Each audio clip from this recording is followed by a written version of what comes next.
রব্বানা যালামনা বলেন রব্বানা যালামনা আনফুসানা ওয়া ইল্লাম তাগফির লানা ওয়া তুরহামনা লানাকুনান্না মিনাল খাসিরিন বলে বলে মসজিদে কেঁদেছো, আসরের নামাজ পড়ে কেঁদেছো, যোহরের নামাজ পড়ে কেঁদেছো, মাগরিবের পড়ে কেঁদেছো, এশার নামাজ পড়ে কেঁদেছো। এ বান্দা, নামাজের মুসল্লা যখন বসে যাও, আমি আল্লাহকে তোমরা বারবার বল, আল্লাহ আমার গুনাহ মাফ করে দাও। তারপরও আমি তোমাদের এই গুনাহ মাফ করে নেই। তারপরও তোমরা নিশি রাত্রে, মানুষ যখন ঘুমে যায়, তোমার বিবি যখন ঘুম যায়, তোমার ছেলে যখন ঘুম যায়, তুমি নিশি রাত্রে ঠান্ডা পানি দিয়ে ওযু বানিয়ে নামাজের মুসল্লায় বসে তুমি আবার যখন ডাক দাও, রব্বুল আলামিন, পৃথিবীর কোনো মানুষ আমার গুনাহ সম্পর্কে জানে না, তুমি আমার গুনাহ সম্পর্কে জানো।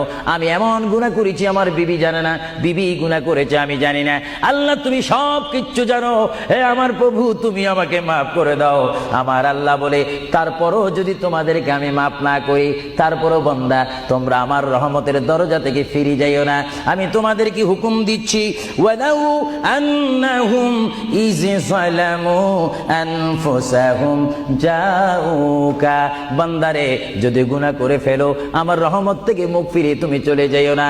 এ বান্দা, আকাশ পরিমাণ যদি গুনাহ করো, পাতাল পরিমাণ যদি গুনাহ করো, সাগরের পানি পরিমাণ যদি গুনাহ করো, পাহাড় তুলনায় যদি তুমি গুনাহ করো, আমার দরবার থেকে তুমি নিরাশ হইও না।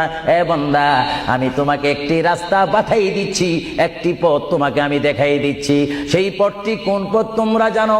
ওয়ালাউ আন্নাহুম ইয যালামু আনফুসাহুম জাউকা, বান্দারে যখন তোমরা বরবাদ হয়ে যাবে, তখন তোমাদেরকে একটা পথ আমি তোমাদেরকে দেখাই দিলাম।